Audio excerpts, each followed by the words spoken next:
안녕하세요. 분당서울대병원 순환기내과 강시혁 교수입니다. 연세가 드시면서 숨이 차신 분들이 있으세요. 숨이 차서 아무것도 하기 힘들다. 대동맥 판막 협착증이 그 원인 중에 하나입니다. 오늘은 저희가 귀한 손님 한 분 모셨는데요. 대동맥 판막 협착증을 잘 이겨내시고 외래에서 잘 다니고 계신 이창숙님 모셨습니다. 소개 부탁드립니다. 안녕하세요. 저는 81세의 이창숙입니다. 올 초에 뵀었던 걸로 기억해요. 5월 달에 처음 입원하셔가지고 예. 시술 한 번 받고 6월 달에도 또 시술 한 번 하셨었고 두 번 입원하셨었거든요. 예, 그죠? 두 네. 번. 참 힘든 일을 다 지나오셨어요. 잘 이겨내셨어요. 지금은 컨디션이 어떠세요? 지금은 뭐 투석부에는 컨디션 좋습니다.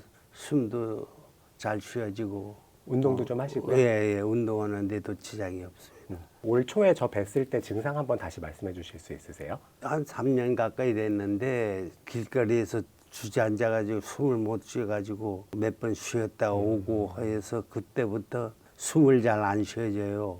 길거리에 걷다가 뭐 운동하다가 그래가지고 병원에 오기 시작했어요. 3년이나 되신 거네요. 예, 3년. 네네. 가슴 아프진 않으셨었고요. 가슴은 안 아프고 숨만 콱콱 막혀버렸어요. 네, 말씀해 주신 것처럼 연세가 드시면서 숨차다고 느끼는 증상이 대동맥 판막 협착증의 증상 중에 하나입니다. 그런데 숨찬 원인들이 사실 여러 가지가 있어서 처음부터 대동맥 판막 협착을 의심하기 어려운 건 사실이거든요. 그냥 연세가 드시면서 체력이 떨어져서 숨이 찬 경우도 있으시고 폐가 안 좋아서 숨 찬 거 아닌가? 담배 끊어보면 좀 나을래나? 이렇게 생각하시는 분들도 있으세요. 대동맥 판막 협착은 판막이 닳아서 생기는 병입니다. 우리 심장은 되게 복잡한 구조를 가지고 있고 그중에 판막이라는 구조물은 잘 열리고 잘 닫혀야 돼요. 잘 열려서 피가 앞으로 잘 가고 잘 닫혀서 피가 뒤로 새지 않게 해줘야 되는데 요거를 이제 80년 넘게 썼더니 오래 써가지고 닳아서 열릴 때가 삐걱삐걱 거리는 상태입니다. 잘 열리지가 않으니까 피가 앞으로 충분히 못 나가서 운동할 때 기운이 없다고 느끼실 수 있으시고요. 더 진행한 경우에는 피가 앞으로 못 나가서 뒤로 고여서 폐에 물이 차거나 온몸이 붓거나 이런 증상들이 생기실 수 있습니다. 증상이 생긴 대동맥 판막 협착증의 경우에는 반드시 치료가 필요한 상태입니다. 통계에 따르면 70대 이상 노인의 1%, 80세 이상의 경우에는 3%에서 발견이 된다고 합니다. 예방을 잘 하거나 하는 걸로 해결되지 않고요. 사실은 이 병의 위험인자도 그렇고 예방법도 특별히 알려진 건 별로 없습니다. 병이 생겨서 증상이 일단 생기시고 나면 2년 안에 50% 정도의 환자분들이 사망할 수 있는 질환이라서 병이 증상이 생긴 단계가 되면 반드시 치료를 하셔야 되고 약물 치료로 좋아지는 방법이 없습니다. 안타깝게도 아직 없어서 수술이나 시술적인 방법을 통해서 낡은 판막을 교체해 주는 것만이 유일한 치료 방법입니다. 우리 이창숙님은 처음에 신장내과 교수님께서 정말 잘 진단해 주셨는데 경험 많은 의사들은 청진하면 소리가 들리거든요. 그래서 그 소리를 듣고 의심하셔서 심장 초음파 검사를 통해서 진단하셨고 진단 과정은 사실 어렵진 않습니다. 초음파 검사 아프지 않고 한 30분 정도 누워 계시면 할 수 있는 검사인데 이런 비침습적인 검사를 통해서 비교적 정확하게 진단이 가능한 질환입니다.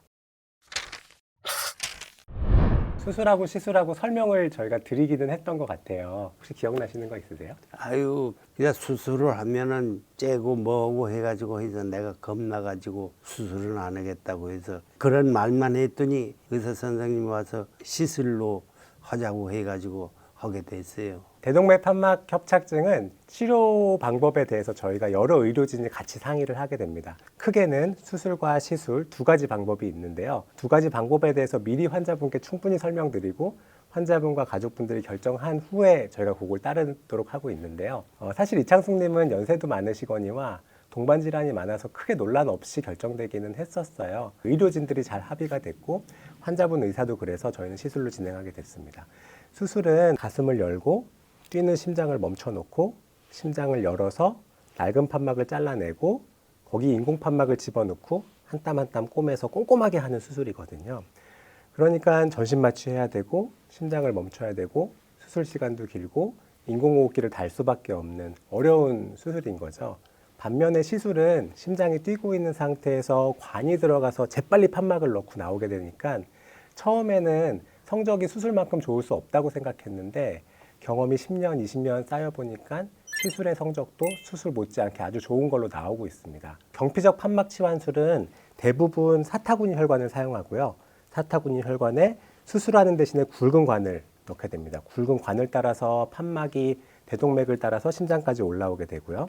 심장까지 올라온 상태에서는 뛰고 있는 심장 위에다 판막을 넣어야 되거든요. 그래서 위치를 잘 잡는 게 중요해서 저희가 고전에 여러 가지 검사들을 통해서 판막의 크기나 위치를 잘 정해놓고 시술에 들어가게 됩니다.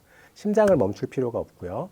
인공호흡기를 꼭 달지 않아도 할 수 있는 시술입니다. 이런 면에서 이런 고위험 환자분들은 수술보다는 시술이 더 좋은 결과를 낳을 수 있는 방법입니다. 판막의 수명이 정해져 있는 건 아닌데 경험적으로 한 10년 정도는 잘 쓰는 걸로 보통 알려져 있고 10년이 넘어서 또 판막에 문제가 생기게 되면 그때는 또 새로운 치료 방법들이 개발되고 있습니다. 경피적 판막 치환술을 한 곳의 안쪽에다가 판막을 하나 더 넣는 방법들이 요즘 많이 사용되고 있고요. 나는 나이가 많은데 이런 시술 받을 수 있나요? 처음에 걱정하시는 분들이 있으시거든요. 지레 겁먹으실 필요 없습니다. 우리 오늘 이창숙 님도 그렇지만 이 시술은 대부분 80세 이상 노인 환자분들에게 하고 있고 100세 근접하신 90대 후반 환자분들 시술 안전하게 잘 받으셨습니다. 시술 전에 잘 다니셨었고 일상생활에 큰 지장이 없으셨던 분들은 시술해드리고 나면 더 잘 지내실 수 있으시거든요. 그래서 연세 많는 건 고려사항이 아닙니다. 동반질환 있으신 건 고려사항 아니시고요. 환자분이 건강하시고 시술 받으실 의지가 있으시면 의료진들도 적극적으로 시술해드릴 수 있습니다. 시술해 보시니까 어떠셨었어요? 불편하거나 뭐 이런 거 없었습니다. 병원에 입원도 3일이 끝나고 전신 마취도 아니었어요 그때. 네. 전신 마취를 통하지 않고 수면 마취만 한 상태에서도 시술을 많이 하고 있습니다. 비용이 만만치 않아서 엄두를 못 내시는 분들이 있었었는데요. 보험 적용이 늘어나면서 80세 이상 환자분들이나 고위험군 환자분들에게는 비용적인 부담도 약간 줄어서 접근성도 상당히 개선되었습니다. 시술하시고 나서 순찬 증상이 깜짝같이 사라졌다고 하시는 분들이 많거든요. 그래서 이 시술하면서 참 보람을 느낍니다. 시술 후에 관리는 지금 어떻게 하시고 계신가요? 숨은 잘 쉬어지니까 심장에 대해서는 뭐 신경을 안 쓰고 지금 현재 뭐 투석 중이니까는 제 투석만 잘 나오고 있습니다. 말씀해 주신 것처럼 시술 후에 관리가 특별히 필요한 건 별로 없습니다. 저희 병원은 한 5일에서 일주일 이내에 보통 퇴원을 하시게 되고요. 요즘 유럽이나 미국에서는 당일 퇴원도 하고 있는데 저희는 아직 그렇게까지 하고 있지는 않습니다. 그만큼 시술 후에 환자분들이 잘 회복하신다는 얘기고요. 시술 후에 저희가 약물 치료는 조금 신경을 쓰게 됩니다. 인공 판막이 우리가 태어날 때부터 가지고 나온 판막은 아니라서 안에 혈전이 생길 위험은 있거든요. 그래서 혈전이 생기지 않도록 아스피린 같은 항혈소판제 한 가지는 꼭 드시도록 하고 있고요. 그 외에 이제 동반 질환이 있으시기 때문에 그에 해당하는 약물 치료는 그전하고 크게 바뀌는 건 없습니다. 지금은 걸어 다니는데도 크게 지장 없으시고 운동도 좀 하신다고요? 예. 항상 걸어 다니고 소소한 뭐 그 엮기 같은 거 가끔씩 한 것도 들리고 그러고 하고 있습니다. 너무 심한 건 안 오고. 너무 늦기 전에 오셔서 적절하게 치료를 받으셔서 이렇게 잘 회복하신 것 같아요. 질환을 오래 앓으신 분들은 시술을 잘 해드리고 나서도 사실 체력을 많이 회복하지 못하시는 분들도 있으시거든요. 늦지 않게 오셔서 적절하게 진단하시고 시술하시면 좋은 결과를 받을 수 있습니다. 마지막으로 하나 더 말씀드리고 싶은 건 이 시술은 그래도 고위험 시술이기는 합니다. 그래서 저희가 이제 시술 전에 검사도 많이 해보고 시술을 받으실 수 있는 분인지 판단하고 하는 고민의 과정들은 많이 있습니다만 95%가량은 큰 문제 없이 시술 잘 받으시고 잘 퇴원하시게 됩니다. 같은 대동맥 판막 협착 질환 앓고 계신 다른 환자분들한테 해주시고 싶은 말씀 있으시면 부탁드립니다. 저거 해보니까 시술이라는 게 간단하고 상당히 좋아요. 뭐 아프지도 않고 또 시술 끝나서 또 빨리 병원에서 퇴원도 하고 할 수 있어서 상당히 좋아요. 여러분들도 하고 싶은 분이 있으면 시술로 하십시오. 대동맥 판막 협착은 고령화 사회에서 중요한 질환입니다. 연세가 드시면서 숨이 차시면 아유 그냥 나이 들어 이러려니 생각하지 마시고요. 검사 한번 받아보시고 치료 방법에 대해서 선생님하고 잘 상의해 보시기 바랍니다. 지금까지 시청해 주셔서 감사합니다.